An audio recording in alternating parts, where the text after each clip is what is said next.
All right, so before we get started, I wanted to go through the elements of a Facebook page. Now, this has changed periodically. If you've watched the previous version of this course, then this Facebook page here for my photography business looks entirely different than it did in the past. Facebook seems to change their kind of page layout a couple times a year. Sometimes they're minor changes, sometimes they're pretty drastic.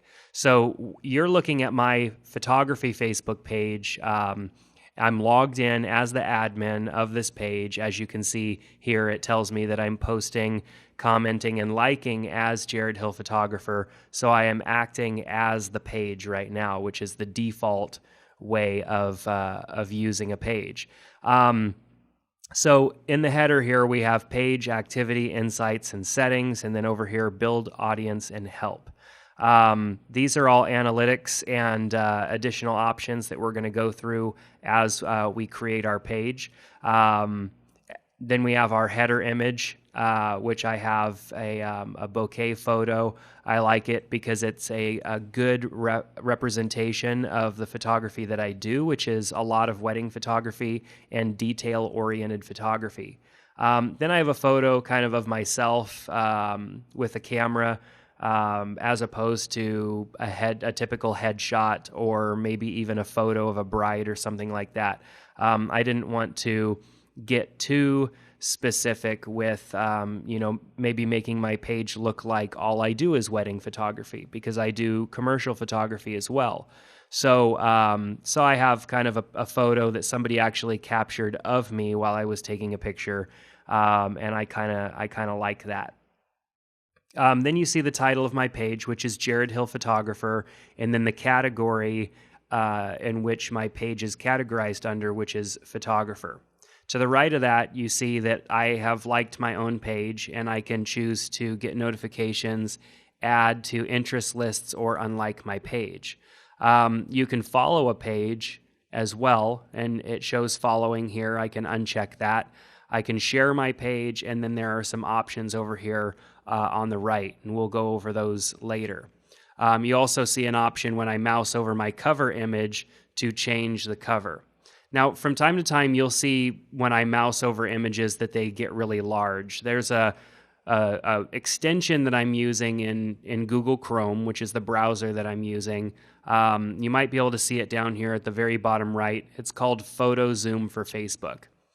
Now, instead of having to click on every single photo so that I can view it larger, this allows me just to kind of mouse over a photo and view it larger. I find that just to make using Facebook much easier. If you want to install that, I'll do a short video at the end of this on how to do that. It makes using Facebook much faster. So if we scroll down a little bit more, our default view typically is the timeline. That is the timeline of all of your posts that you have made to your page. And as you scroll down, you start getting to posts that are older. It's just like your personal profile. Your timeline works pretty much the same.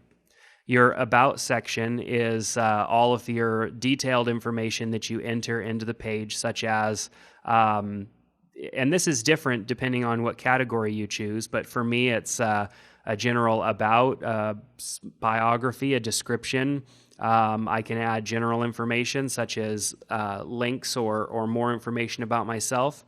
Over on the right-hand side here, address information, more personal information, personal interests, my contact information, and then page admins and events that I've added to the Facebook page as well. In the photos section, you have all of your photos that you have uploaded to your Facebook page. Now, these are the photos that you've uploaded to typically your wall or to different albums, and you can kind of scroll back through all these and view them as you've uploaded them. You also have the ability to organize your photos into albums, which I highly recommend doing, and we'll talk about that a little bit later as well. You can then click on likes, which is actually going to show you a little bit of detailed information about your page and how well it's doing as far as the likes are going. You can see, some insights here, such as most engaged city, which is Modesto, which is good because that's the city that I'm located in. And then the average age group of the people that are engaging with my page. So these types of insights will go into a little bit more detail because, as you know, up top here, the Insights tab is available, and there are much more detailed insights than what we're looking at right here. Under the More tab, you can see other apps that you've installed into your Facebook page, and we'll talk about managing tabs and apps in a future post or a future video. So let's go back to timeline. We scroll down a little bit further.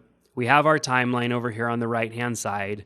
We have on the left-hand side these different boxes. One of them shows our likes, the people that have liked our page. Facebook is asking us to promote our page. We can invite people. If we scroll down a little bit more, we see the general about information for our page, the apps that we have installed on our page, some recent photos, some notes that we've posted to our page if we have any, and then posts to our page that other people have made, which show up down here. You can choose how to have those displayed. Instead of having people's posts display in my actual timeline, opted to have them posted in a section separate from that. And I'll discuss that a little bit later because that is a setting option that you can customize. And then liked by this page are other pages that you've liked as your page. So the page itself is much more convoluted than it used to with options and information. Some of this information is good. Some of it is a little over the top and sometimes can make it more challenging for people to see the actual content that you're posting. But nevertheless, we'll be discussing that and going through all of it throughout the rest of this course. Over on the right-hand side, you see where it says this week, I've gotten 10 new likes. I've reached 16 people. I haven't really been posting too much lately. And then unread, it says I have 8 notifications. And you can see that it looks like somebody came along and just liked a lot of my recent photos. And activity also is available in this tab up here. So that's a general walkthrough of what a Facebook page has. As I continue to scroll down, I see a lot more posts that I've posted. You can see I have some photos that I uploaded from a NASCAR race that I attended, kind of a behind the scenes of a photo that I took of a guitar. And then here I was doing some photography of this tennis guy here, and he hit me in the face with a tennis ball. So you could see there's just a random assortment of things that I'm posting, and I do all of this to kind of keep the people that follow my page engaged. And once you realize or find out what those people are expecting and who they are, you can create content around what they would expect. And I'll talk about that in a future video in this course as well, because that has a lot to do with strategy and how you're going to decide what to post to your Facebook page. So let's take a look at just an actual post. You can see that the post shows as having posted it. It is a link that I shared. Sometimes it might be a photo or just a standard post that you've shared. It gives you the date and everything. It allows you to choose whether you want that post to be public or private. Then there's the actual text of your post. And then below that is the actual link to my post. And when I posted the link, it brought in the photo from my website and a brief description of what that link included over on my website. Down below that, you can like, comment, or share a post. This buffer option shows up because I have a plugin installed in my browser, and I'll talk about buffer later. Then I can see the amount of likes that my post has received, the amount of comments, and the amount of shares that it has received as well. It shows that I have reached 600 people with this post, and then Facebook gives me the option to pay money to boost this post so that it would reach more people. And we're definitely going to talk about stuff like that, like boosting posts and Facebook ads in a future video. So that gives you kind of a general idea of what a Facebook page is all about. Now that you've kind of seen a Facebook page and I've had a chance to explain that to you, we're going to start creating a Facebook page from scratch.